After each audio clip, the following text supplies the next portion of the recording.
we're here at Shoe Healer, and we've got these beautiful Joseph Cheaney boots that are here for a customer. Had them custom made, beautiful boot, and when they've turned up, look, we see that they are closed channel stitched.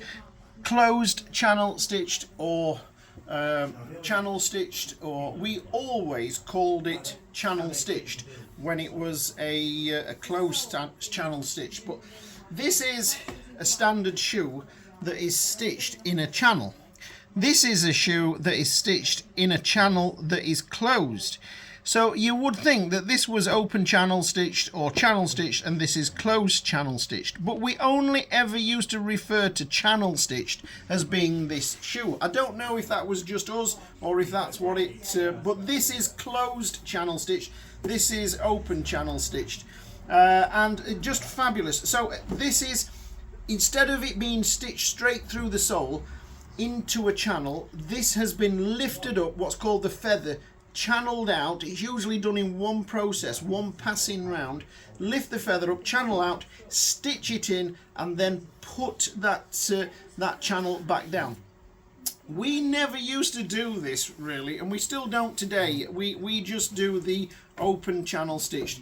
This is beautiful repairing. This is shoe making because it's a new shoe. But if you have a repairer that does closed channel stitching, let's say, it really is a special job, and it really is beautiful. This has got the fiddleback waist and the channel stitching. It's really beautiful. The shoe, you can see the shoe's finished off, and it's been ironed here. Look, with an iron round the edges here and round the edge of the heel. This is a edging iron, what would be called.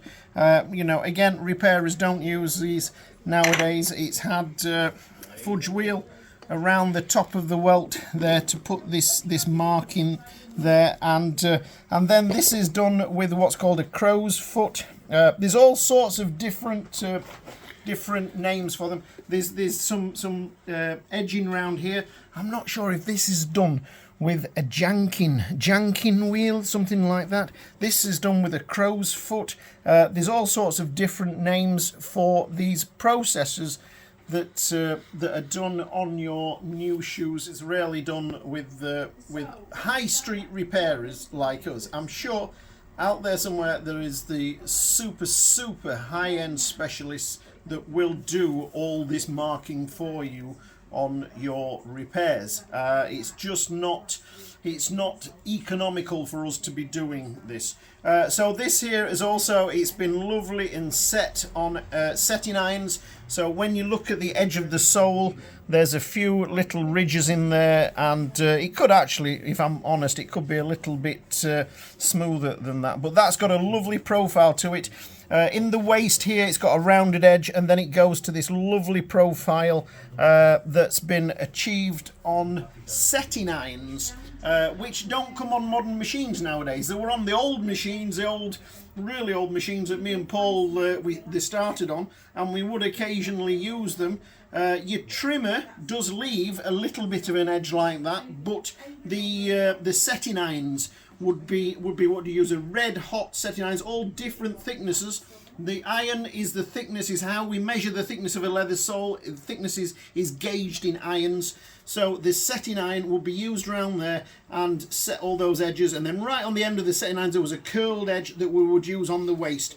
And that was years ago, and if ever we had a chance of buying one of those older machines again, we would probably get one just to have a play with and just to do that sort of thing. So that's this shoe actually is having a cover sole on for our gentleman. So we have got to take this over to the machine, and it's going to upset some people, and we've got to machine all that off and put a cover sole on for the gentleman, because he's going to give them some good hardware, and into that cover sole we're going to set a toe plate. So we have got to machine all that beautiful sole off.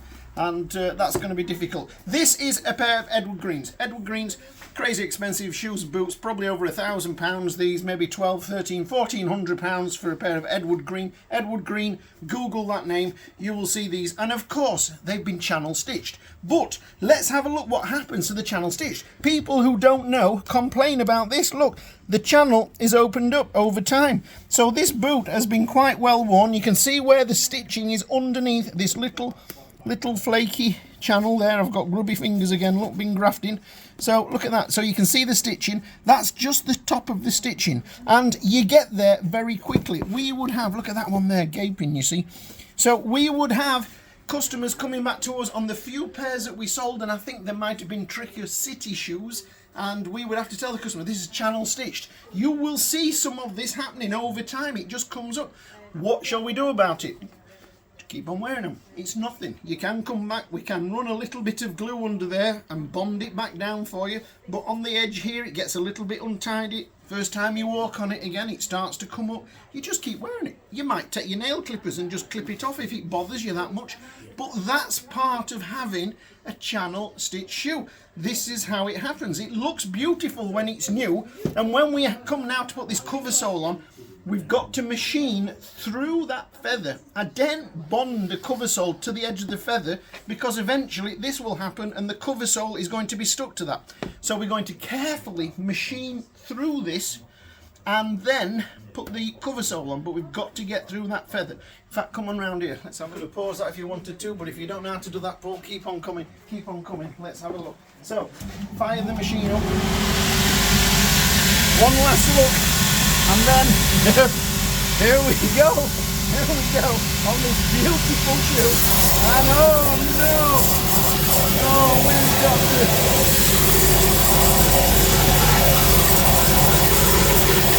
oh, that's beautiful. So what we will do, and we will do this, I'll turn this off, we'll do this super carefully. We'll put a beautiful edge across here. Drop the sole in, just drop it by ½ mil across there, drop the sole in, and then put the cover sole on, and then drop the boulevard toe plates on there. But what a shame to have to machine all that off and get rid of all that and just put a cover sole on. But it's the customer wants it. The customer's going to wear this shoe really hard. So he wants to protect the original structure of his new boots. He doesn't want to wear into the original sole and have to have all this sole taken out and replaced when it's worn out. So he's putting a super hard taupey sole on with the toe plate. He will probably never wear that out. We've mentioned the fudge wheel, we've mentioned the janking wheel, which is like a fudge wheel, only a flat wheel, and it's adjustable. Adjustable for running round wherever you want to do. You set it to the edge and run it round the edge. The other one is a bunking wheel. A bunking wheel, again adjustable, and you would see a pattern around the edge of the sole with a bunking wheel. So we've got the janking, fudge wheel and the bunking wheel. There's probably more. Oh, the crow's foot wheel. I've got a crow's foot wheel in the cellar. I should really pull that out and maybe use it occasionally just to bring it back into use. But anyway, these are the tools, and you know, I'm sure there's more out there, and there'll be some repairers out there, some old repairers that know all about this, all about using them. I'm sure Jeff knows a damn sight more than I do about this. In fact, he might have a machine for doing the channel stitching. We should maybe go over to his place and do a video on that. Okay, so here's our beautiful Joseph Cheaney boots, and oh, look at those, custom made for our customer. We've put him some speed hooks on the top in gunmetal, and then the sole underneath, which is the taupey sole, the toe plate, nicely blended in at the top. Just what the customer asked for.